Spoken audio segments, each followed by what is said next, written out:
Now we're going to print a t-shirt. That's the thing that everybody likes to do. And it is really simple to do. We have a t-shirt, and what we have is we took a piece of foam board and we cut it, and we just slid the shirt over it, and in between the shirt and the foam board we put a piece of tracing paper. And the reason we do that is because that way the ink won't go through onto the foam board, and you can reuse the foam board, and you don't have to cut a million pieces of it to do a million t-shirts, because I know you're going to want to. This one we're going to print. I have this frog that says left behind. So instead of printing on the front of the t-shirt, I thought it would be fun to print it on the back. So I've turned the t-shirt over, and I've got the collar of the t-shirt, and you can see right where the tag is, so you know where your center is. Good rule of thumb is you want to come 3 inches down from the collar of the t-shirt to start your print. Now I've got a double screen again, so I'm going to cover that up. And then I think frogs are green, we should make a color green. So we're going to mix the inks, which is another nice thing that you can do, is you can mix inks very nicely. The colors are, as long as you're using the same type of ink, you can mix the colors and you can get some really pretty colors out of it. Really pretty shades of just about anything you'd want. I got a big bundle of paper here. Let me see if I can get it to hold. You don't need it to be tight or anything, we just need it to cover it up. Oops. We want to make sure that we're not covering up our other image, the one that we want to print. There we go. Okay. We're going to double check it, make sure that we can see through it. Yep. And just because this is a big piece of paper, I'm going to even tape it right back here, making sure that my tape also doesn't come over my image that I want to print. So you can mask off in a lot of different ways. Now if I wanted to, I could have just used tape, and I could have taped off that image step by step. But I didn't. This is a quick and easy way to do it, as long as your paper holds. And here we go. I think that'll hold us. There we go.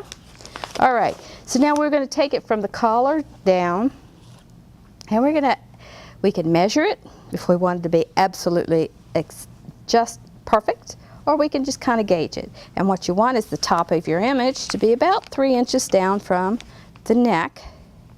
And I think that's pretty good. Now, when you're printing on t-shirts, you folded the t-shirt underneath, so it's kind of wobbly like that. Now if you have a lot of room, if you're doing this at your kitchen table and you have lots of room, you can also do it, which I think this is what we'll do here, is you can take it and spread it out so that it lays completely flat. And you don't have any of that wiggle. As long as it doesn't have to be ironed, it doesn't have to be just perfect to screen print, it just has to be flat. All right, here we go. Center that old frog right up. Okay, we're ready. Now, let's see, we want green. Well, we know from our primary colors that if you mix blue and yellow, you get green, so let's see what kind of green I can get here. You can get all colors, all shades of green. I want a pretty green. Let's see what I get.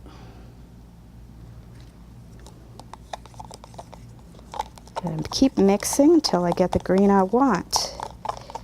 And there's all shades of green of frogs, I'm sure. Whoops. But we want this right color green. I think I'll add a little bit more just to make sure we got enough to cover it.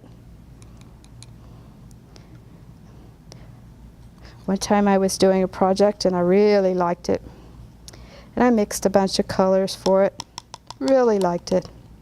But I didn't mix enough ink, so it didn't work.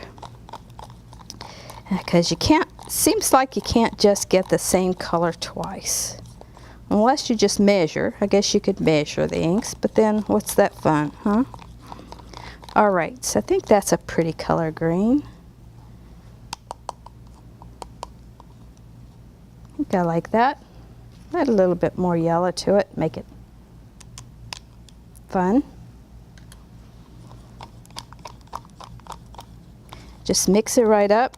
This is a nice part about this ink. It's so nice and fluffy and easy to use. Screen printing inks are just barrels of fun to use in anything you want to do.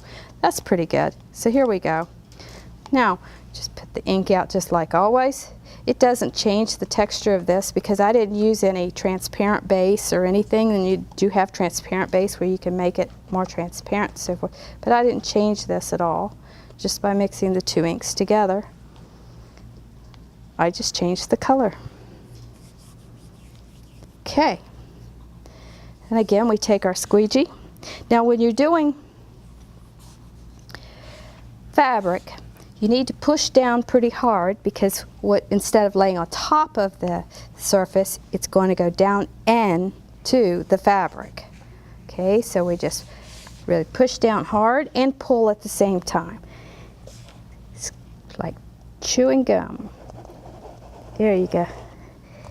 Say you can't do that and do something else at the same time, but this you have to do at the same time. Push down and pull. Give it some strength because it's fabric. Pick your ink up, put your ink back up there so you have plenty of ink. Now this time, because it's fabric, you might want to run it across there 3, 4, or 5 times. Just to make sure. And I'm using a smaller squeegee, so I'm doing 2 passes. Make sure I get all the design. Come all the way past the design. Don't leave anything uncovered or it won't print. And there you are. Now I'm going to put my ink back, set it down hard, push back, give me back my ink. My ink's at the top. Alright, and again, especially with t-shirts, you got to pick straight up. So you get your belly right up to it, put down, and I use my whole arm for fabric, and you put your hands in the middle of the design, and you pick it straight up, and there you are. Easy as that. 1, 2, 3. Thank you. We'll be right back. Welcome back. Now, when you have your t-shirt all printed, it doesn't take but a second for it to dry. But what you want to do is go ahead and take your board out of it, and then before you wash it the first time, you just need to iron this with an old-fashioned iron. Just put it in the iron. No, you can't put it in the dryer. People have asked me that. It doesn't work. You need to iron it. Just iron over it just for a few moments. And when you do that, you set it so that it'll last until the shirt falls apart, which is really good. Thank you so much for joining me today. I hope you enjoyed the video, and I look forward to talking to you again.